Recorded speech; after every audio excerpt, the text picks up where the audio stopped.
Welcome to the Blogger Genius Podcast, brought to you by Milo Tree. Here's your host, Jillian Leslie. Hello, my friends. Welcome back to the Blogger Genius Podcast. I'm your host, Jillian Leslie. My husband and I have been building businesses online since 2009 when we launched Catch My Party. And since then, we have grown it into the largest party ideas site on the web. Next, we built our pop-up app called Milo Tree that so many of you use.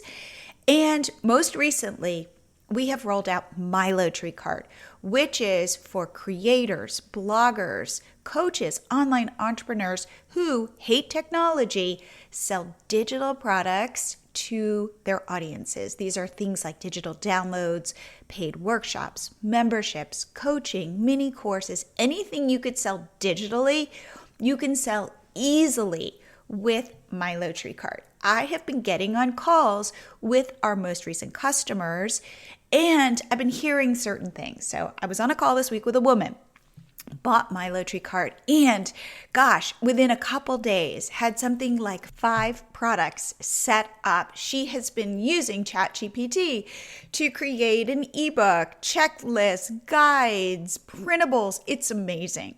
And we're on this call talking about her products. And when I mentioned, great, now the next piece is to sell them, I could feel this low level of anxiety and panic. And that's what I wanted to talk about today. We're all building online businesses to make money. And I feel like one of the pieces that is missing for many of us is this idea of becoming a confident seller. So today, I thought we'd go deep into why selling your own products and services can feel uncomfortable.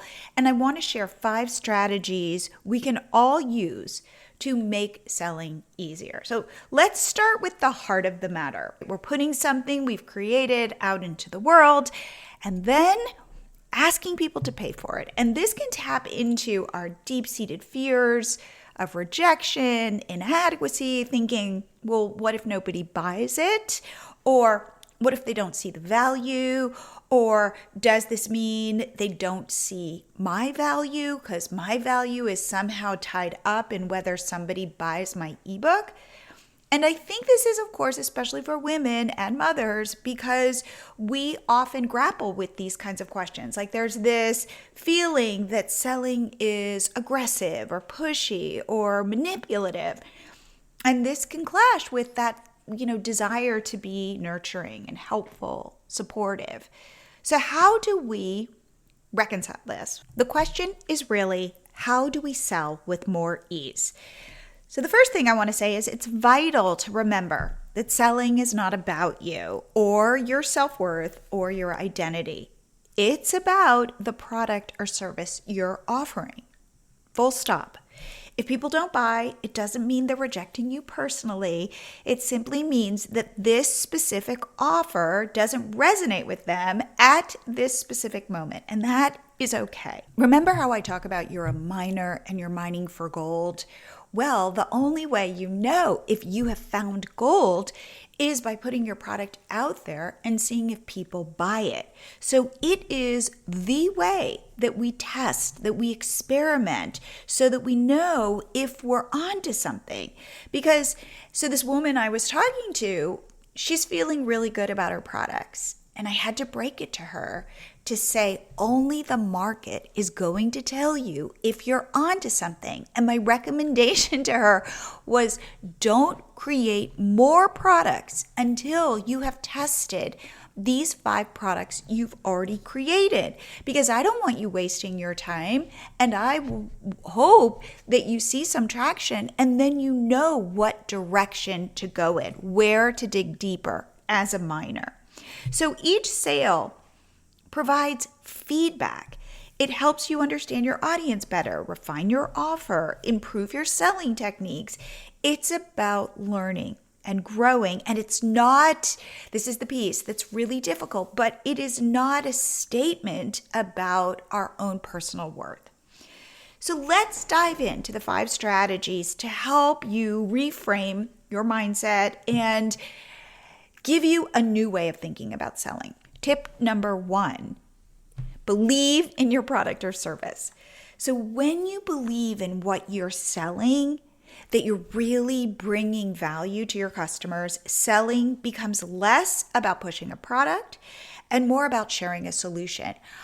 I think it is always about going back to why you created this product in the first place and reminding yourself of that, because somewhere along the line, that story kind of falls away. We get too close to our product that we don't see how this can really help somebody else.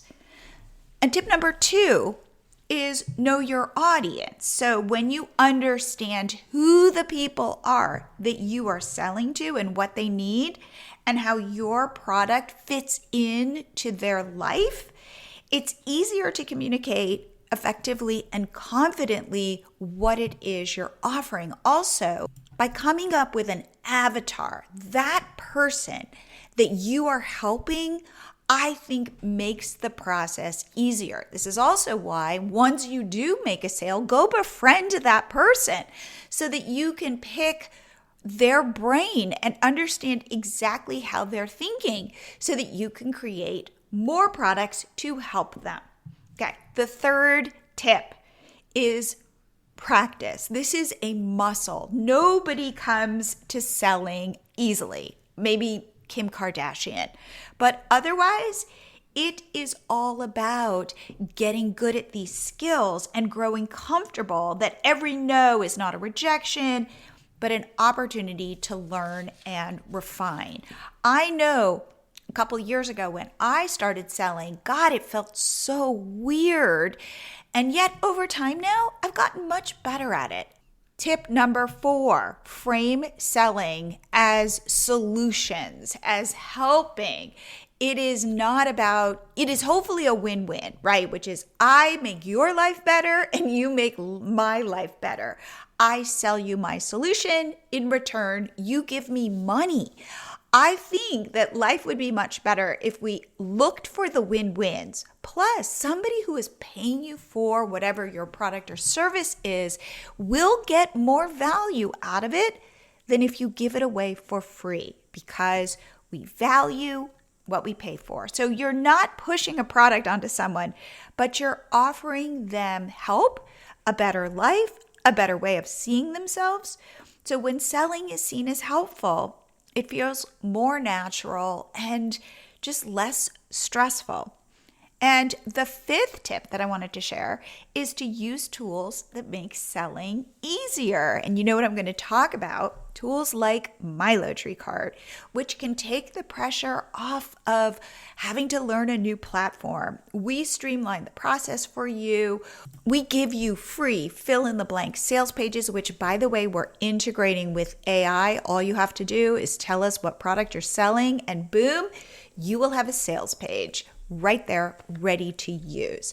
Plus, to make selling even easier, we have over 100 templates, guides, worksheets, so that when it comes to selling, you don't have to think. And because my team and I are so committed to your success, if you purchase MiloTree cards, which we are selling right now for a limited time, lifetime deal for $349. Buy it once and own it forever.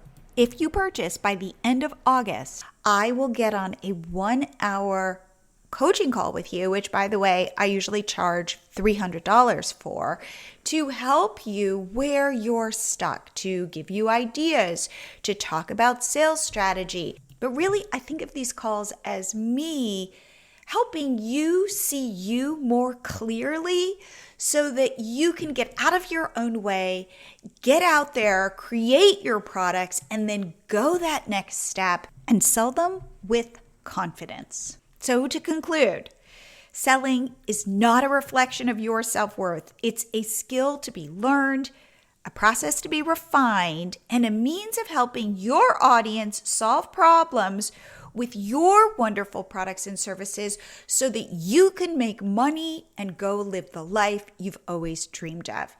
If you would like to get on a quick call with me so that I can hear about your business, give you some ideas for products, and help you think through your sales strategy, just go to milotree.com/meet, because I would love to meet you and hopefully light that fire under your butt. If you have any questions, reach out to me at jillian@milotree.com, and I will see you here again next week.